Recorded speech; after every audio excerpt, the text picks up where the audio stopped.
Nord Stream 2 is extremely controversial. It was actually quite an interesting move by the Biden administration to say we're no longer going to stick to the sanctions and we try to work with the Germans.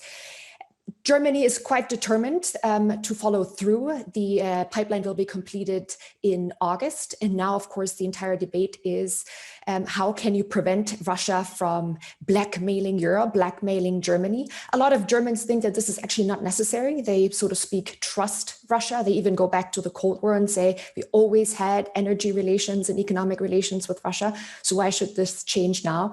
But here, of course, the United States is way more skeptical. There are two sides to the coin here, Marina. One, whether you want to be isolating Russia at this point, or whether it's more worthwhile to bring it back into the fold and to have some form of commerce between two gigantic parts of the region. And if you think about the other side of the coin, if Russia wanted to squeeze the European Union on energy, it would lose a valuable source of revenue. So as we talk about energy security, it's an interesting debate. Do you think that there is a value to having a relationship between the two sides?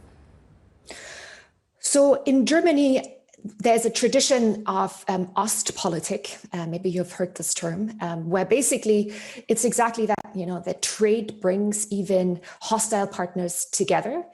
But Germany right now will, after Nord Stream, rely more than 40% on Russian natural gas. That's, of course, a lot.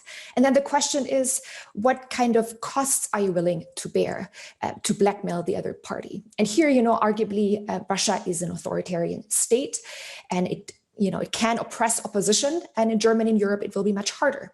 So I think when it really comes to the willingness of use this as a tool, I would still say that Russia might be more ready to use it than Germany, than Europe. And so in the big picture of things, Europe will be more vulnerable.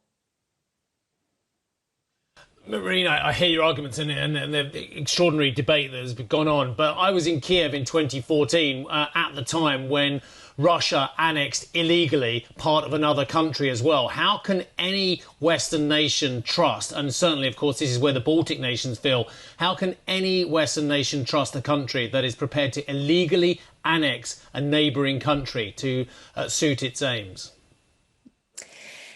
There are different societal pressures here present in Germany. There is the economic pressure, right? But then as well, you need to remember that you still have a lot of Eastern Germans. And East Germany was the crown jewel in the Soviet Empire, if I may say, in the Soviet Union.